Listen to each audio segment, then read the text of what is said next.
Chapter 5, Traders to Rulers.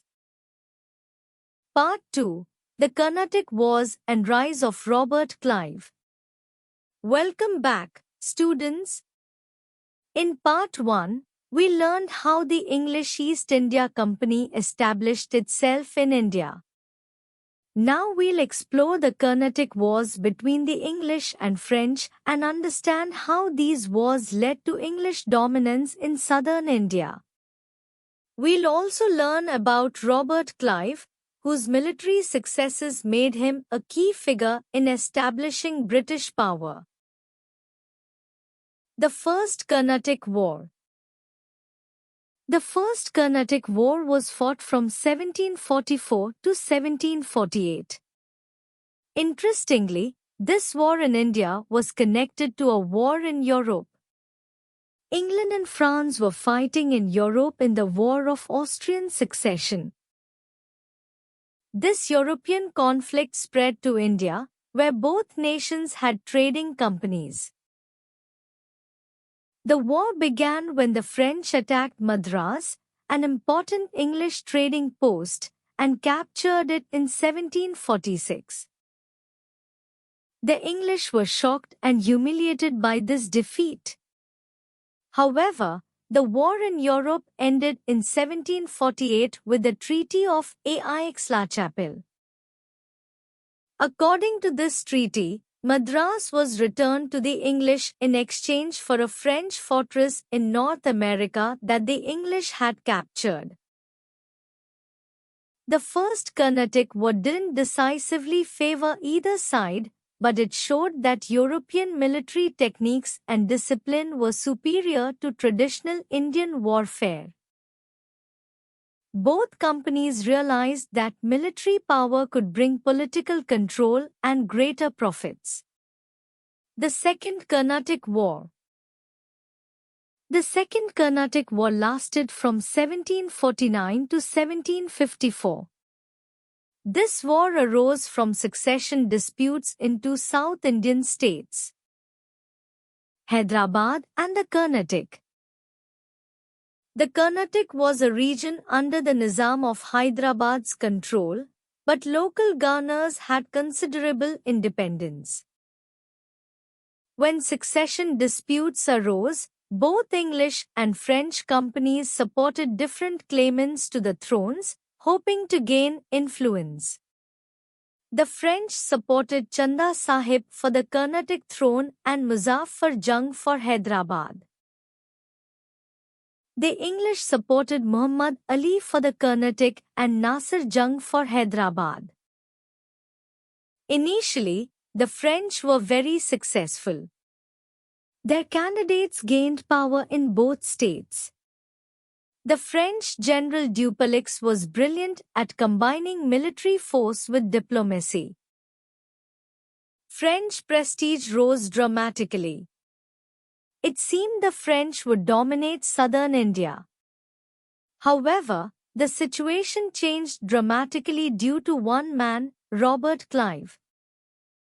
Clive was originally a clerk in the East India Company, not a soldier. But when the French were winning, Clive showed remarkable military genius. He led a daring attack on Ercourt, the capital of the Carnatic, and captured it with just 200 men. He then defended Ercourt against a much larger French-supported force for 50 days. Clive's victory at Ercourt changed everything. It proved that the English could fight successfully against superior numbers.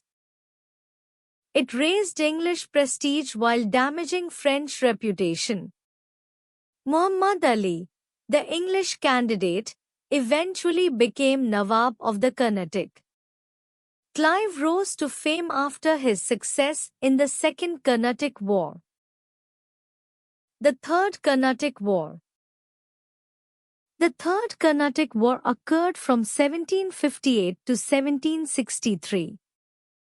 Like the First Carnatic War, this was connected to a European conflict, the 7 Years' War between England and France. This time, The English were better prepared and better led. They won decisive victories against the French. The most important battle was fought at Vandivash in 1760, where the English completely defeated the French army. After this defeat, French power in India collapsed. The war ended in 1763 with the Treaty of Paris. According to this treaty, the French could keep their trading posts like Pondicherry, Chandannagar, and Karikal, but they couldn't fortify them or maintain large armies.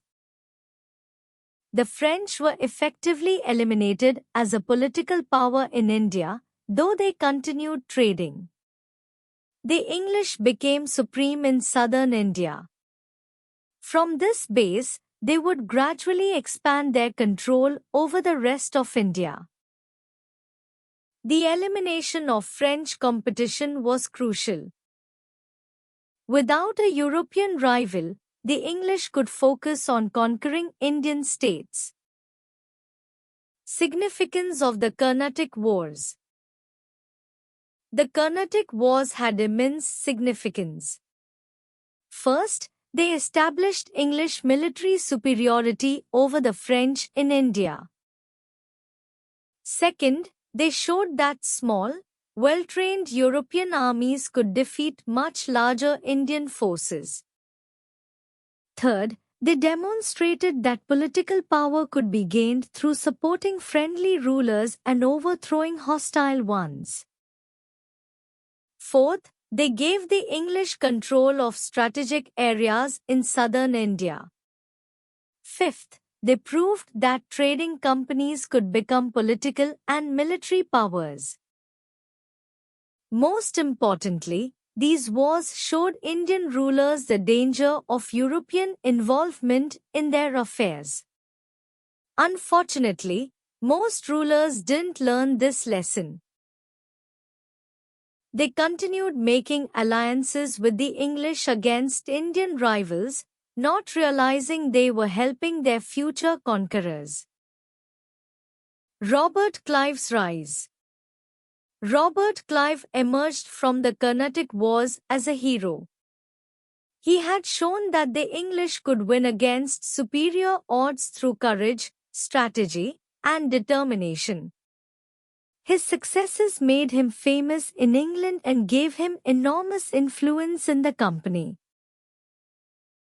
Clive's military talents would soon be needed in Bengal, where the company faced new challenges.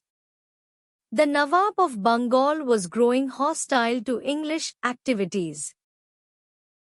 A confrontation was brewing that would dramatically change the company's position in India.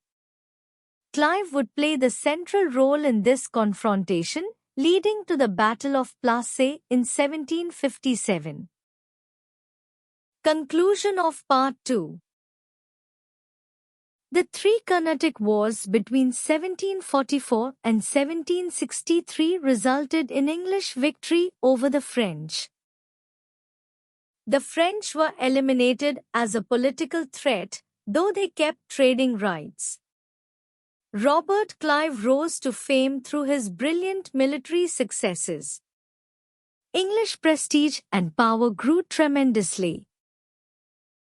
In Part 3, we'll explore how the English conquered Bengal, India's richest province.